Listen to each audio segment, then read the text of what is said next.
And I'm going to spend about 5 minutes with him. Greg in Houston. He's the individual last week that confronted George Bush Sr., and I was sent this video. My office was sent it on, I guess, the 8th, and we get so much information that Rob forgot to tell me about it. But Rob wasn't even sure because the fella sent us a little bitty video thumbnail of it so he could quickly get it to us. And Rob couldn't make out that it was George Herbert Walker Bush, the 41st president of the United States, in a pizza place. And I tell you, this guy has got a lot of nerves of steel to say what he said to George Bush Sr. And we can't play the video or audio here. He's cussing at him. But it's one of the number one videos. It's in the top 10 of YouTube right now. And Breitbart TV picked it up yesterday. Drudge linked to it. And I'm still just processing it. The Secret Service, by the way, did come to his house. And I want to warn this guy about the Bushes when we talk to him in the next segment. If I sounded a bit out of it or more hoarse in the last couple of weeks, we're having record cedar fever in Austin, record amounts of pollen. And Austin is the capital of allergies in the United States. It's rated by all the different medical services as the worst allergy city in the country because of the different types of flora and fauna that are in this area. So many different varieties of plants and trees. So if you hear me pausing occasionally, it's because I'm hitting the cough button and having a sneezing fit. I'm fighting one back right now. But a jam-packed radio transmission lined up for you today. Very impressed with the great work that my producers are doing. The fellas, Jaron and Ryan and Craig, that are in there running the show Monday through Friday and then coming in on Sundays. They all run the video cameras for PrisonPlanet.tv. They all run the audio board. They set up the guests. They all work as a really great, close-knit team, and it's the best producers I've ever had and the best integrated team, and they're just getting better and better. So we got a member of the Icelandic Parliament fighting the bankers coming up. We've got Catherine Austin Fitts, and we have Tyrell Ventura to talk about the hit TV show Conspiracy Theory and what that means as a society that this show is a hit and that they even allowed it on air. Stay with us. He's the T-Rex of political talk. Alex Jones on the GCN Radio Network.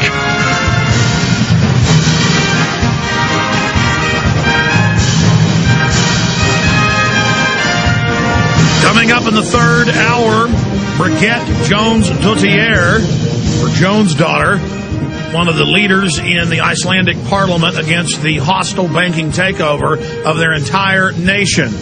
See, the big banks are now gobbling up first world countries and old world countries. They're not just wrecking third world countries by design, and that's all public record. They're now doing that to England, to the United States, to Western European countries, and the people of Iceland have been valiantly fighting. So I'm really looking forward to this interview coming up. Also, Catherine Austin Fitts on the whole banking scam.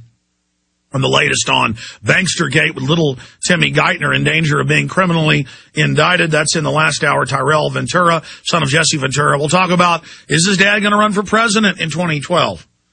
We're going to talk about the final episode of the hit TV show Conspiracy Theory that I appear in many episodes of and consult on. I've been told if it gets picked back up that I'm going to be a big part of the show, an even bigger part. I'm very excited about that. This is trailblazing, ladies and gentlemen. The fact that this is being allowed on air and that it's from our perspective and point of view. Okay, I'm not going to play the video or audio, because there is some profanity in it, obviously to get the courage up to confront the 41st president, known as one of the most vindictive and dangerous people out there. I can't judge him for cussing at him. I probably wouldn't have done that. Well, I have confronted George W.Bush and been arrested for it, for politely saying, sir, and asking him a question at the end of a speech when he was supposed to have a press conference. To try to get into the danger of the Bush family, we really have Greg on here because he's a listener and he first contacted us, and it fell through the cracks last week when he sent it to us, I guess 5 days ago. And because if we don't put some spotlight on Greg, there's a good chance they're going to kill him. And I'm not trying to be melodramatic here, ladies and gentlemen. Just Googled maid dead at Bush's home, and you will find dead maids in Kennebunkport, dead maids in Houston, dead maids in Virginia, dead maids everywhere. I mean, they run them over in the parking lots, they kill them, they shoot them, whoever's doing this. I mean, but the maid makes them mad, they end up deader than a doornail. There was a woman said that George W. Bush had raped her, and the word is in Texas he was incredibly wild back in his younger years, and she committed suicide a week later. And she said, I'm getting threats, and, he raped me, and she was dead. And then you have the guy that wrote Fortunate Son right during the campaign about the alcohol, the drug abuse, things that are on record. But back then it was not known. And, man, he slit his wrist in that bathtub in Arkansas. So I'm not trying to scare Greg. It doesn't matter whether Greg believes he's in danger or not. I know he is, because I saw the look on George Herbert Walker Bush's face, former director of the CIA, a man who carried out the eugenics operations on Native Americans in the 70s, sterilizing over 40% of them. The man who got the one-child policy put into place in China. The man who put the sanctions in and launched the war that killed over 1 million Iraqis. The man who went after his business partner, Manuel Noriega, and just blew several of those cities, Panama City namely, into ashes with the C-130 Puff the Magic Dragon gunships just indiscriminately blasting. White phosphorus weapons were used. Particle beams were tested. They've now declassified that. Just literally stormtroopers just blasting everything in sight. This guy is unbelievably evil. Skull and Bones, top Luciferian, Bohemian Grove. It's one thing to have courage, and certainly Greg has that. We're going to Greg in a moment. But it's another thing to actually go jump off a cliff. And I understand that his spontaneous anger and indignant outrage at facing a true war criminal, Greg has amazing courage. And it's because he had the courage, and it's because at first he scares Bush, and Bush starts basically jogging away, and then turns once Secret Service get around Greg, and Greg's already leaving, and gives him a very menacing, demonic smile. I'll never forget Barbara Bush.